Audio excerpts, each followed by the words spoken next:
চিনিস আমরা বীর, আমাদের দুঃখ স্বয়ং শিক্ষামন্ত্রী বুঝে আমাদের দুঃখটা। বেটা তো তুই সেটাও বুঝিস না।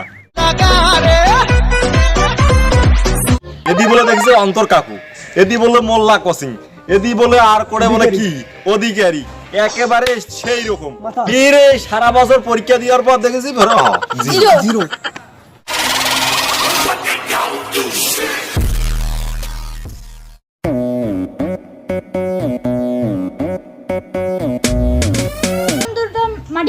হ্যাঁ আরে কি কোনো বুঝে না সুঝে না। আরে বেটা এই টাইমে তো আমি তো কোনোদিন ঘুরতে দেখি নাই তো। তুই তো এই টাইমে কোনোদিন বিকালবেলা ঘুরিস না, তুই তো সবসময় বই নিয়ে থাকিস। মা আমি এখন টিভিতে শুনে আসলাম বুঝছো, আমাদের কি শুনলি? আমাদের এই এসসি আছে না অটো পাস দিছে, তাই তো আমি তোদের কাছে আসলাম। বেটা আমরা তোর আগে জানি, আমরা সবে জানি, তার জন্য তো আমরা দেখতেছি কি রকম ড্যান্স দিতেছি মনের আনন্দের। তুই তো মাটির আনন্দটা একটা মাটি করে দিলি। আজকে আমাদের ঈদের দিন রে বেটা। দেখতে বেটা কোনো বুঝে দেখ ভাই দেখ, বের হইলেই বেটা আল্লাহ শেষ করে দিল। করোনা ভাইরাসের কারণে শিক্ষামন্ত্রী অটো পাস দিছে বুঝছো, যাতে আমাদের কোনো মানে আমাদের শরীর জানে সুস্থ থাকে। আমরা তো সবে জানি শিক্ষামন্ত্রী আমাদের ভালোর জন্যই তো আমাদের অটো পাস করে দিছে। সেটা কি আমাদেরকে আসি বলতে হবে? পরে বলার কি সময় নাই? তোর আগে আমরা তো সব জানি। এই আনন্দটা যে আমাদের সব মাটি করে দিলে, আজকে যে আমাদের ঈদের দিন, ঈদের দিন আজকে আমাদের, এটা কি করলি তুই? আরে মামা এই যে তুই অটো পাস দিছে তাই কি হইছে? সেই জন্য আমাদের ভালো করে বই পড়তে হবে যাতে আমরা ভার্সিটিতে চান্স পাই বুঝছো, নয়তো লোকে বলবে যে বলে পরীক্ষা হলে তো পাশই করতে পারতো না। এটা জ্ঞান দিস না, তোর জ্ঞানের কারণে আনন্দটা মাটি হয়ে গেল। আরে মামা বেকার সময় না দিয়া ভালো করে বই পড়ি যাতে বুঝছো ভার্সিটিতে চান্স পাই, যাতে লোকে গলা উঁচু করে দুটো কথা বলবার না পারে। এই বেটা কয় কি বেটা, এই বেটাদের সারাদিন তোদের মতন গিয়ে আমরা ইয়া করবো নাকি? ওই যে সারা রাত বই ধরিয়া বসে থাকবো, তোদের মতন তো আমাদের ওই টাইম নেই। আমরা হইলাম বীর বেটা, বীর বুঝছিস?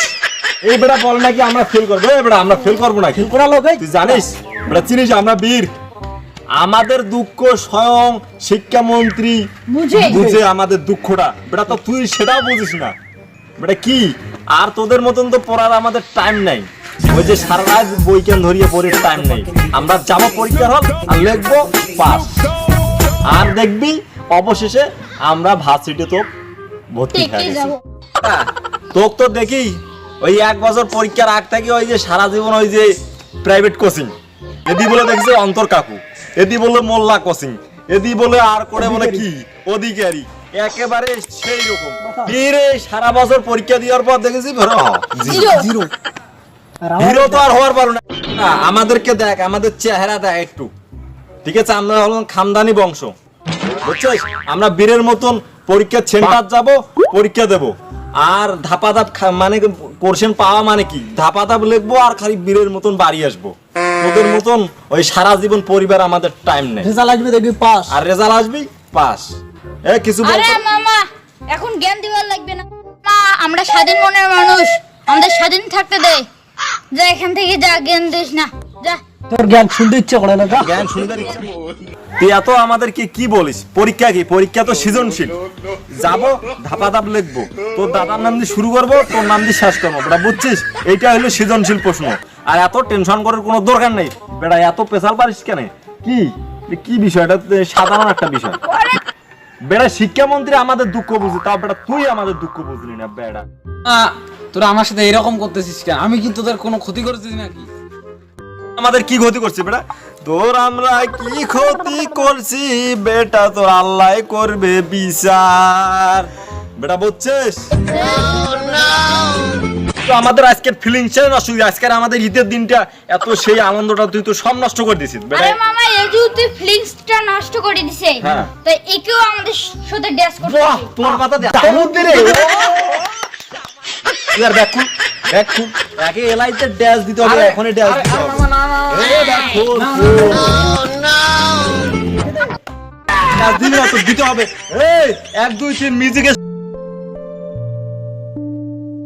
আরে মামা কোন খবর পাইছি? রেজাল্ট কি কখন আসবে? আরে মামা এখনো তো দেখতেছি সময় হয় নাই, হবে একটু পরে দিবি তো। মামা আমরা কি ভার্সিটি দেখতে পারবো? হ্যাঁ দূর মামা কি বলে? আরে আমি তো একের মধ্যে আছি, আমি 1 নম্বরে আমার সিরিয়াল আছে দেখবি। আমি তো 5-এর মধ্যে থাকবোই।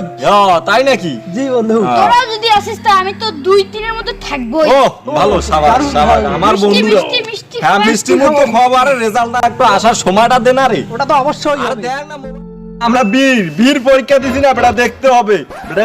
ভার্সিটি 1 নাম্বার সিরিয়ালে আছে বেটা। রেজাল্ট তো ফাটাফাটি হবে আমাদের। রেজাল্ট ফাটাবি মানে শিক্ষামন্ত্রী স্বয়ং আমাদের অটো দেখছে, পাস। অটো পাস করে দিচ্ছে বেটা। কি বলিস আর তোরা? কি চাও? আর কি চাও? আরে মামা তোরা কি তোদের রেজাল্টটা পাইছিস? আরে পাইলে তো মোবাইলে দেখতেছি আর কি। আরে আমি এক্ষুনি আমার রেজাল্টটা দেখলাম বুঝছো, হ্যাঁ। ওদের তো কোনো সিরিয়ালে নাই 1 থেকে 10 এর মধ্যে। কি বলে আমরা হলাম বীর। বীর, আরে আমি তো আরে 1 থেকে 10 এর মধ্যে। মামা বিশ্বাস না হয় আয় দেখ তোদের রেজাল্টটা দেখ। হ্যাঁ আর আয় আমার রেজাল্টটা দেখ। কষ্ট বন্ধু। ভিউয়ার্স, আপনারা যারা এইচএসসি অটো পাস করছেন তাদের জন্য আমার এই বক্তব্যটা। আপনারা এইচএসসি অটো পাস করছেন তাই কি হয়েছে, আপনারা বাড়িতে ভালো করে মনোযোগ দিয়ে বই পড়ুন, যাতে লোকে বলতে না পারে যে পরীক্ষা দিলে এই ছেলেটা ফেল করতো, ওই মেয়েটা ফেল করতো। আপনারা বই পড়ে ভার্সিটিতে চান্স নিয়ে তাদের দেখাই দিন, লোকে কিছু না কিছু বলবেই। আপনারা যদি ভালো রেজাল্ট করে তাদের ভার্সিটিতে চান্স নিয়ে তাদের যদি দেখাই দেন তাহলে আর কিছু বলতে পারবে না। বাঙালির নিয়মে হচ্ছে কেউ যদি সামনে উপরে উঠতে চায় তাকে পা ধরে নিচে নামিয়ে দেওয়া, বুঝছেন? জি জি জি ভাই, জি, ঠিক জি, ঠিক right, বলছেন ভাই, ঠিক আছে। প্রিয় দর্শক ভাইরা, আবার এইচএসসি পরীক্ষার্থী ভাই বোনদের একটু বলতেছি, আমাদের মতন বীরগিরি আপনারা দেখাইয়েন না, কারণ বীরগিরি দেখাইলে কিন্তু ভবিষ্যতে বাস খাইতে হবে, বুঝছেন? তখন বীরগিরি দেখাইয়েন না, নয়তো ভবিষ্যতে ওই যে দেখবেন 0-0 সব 0-0 হয়ে যাবে।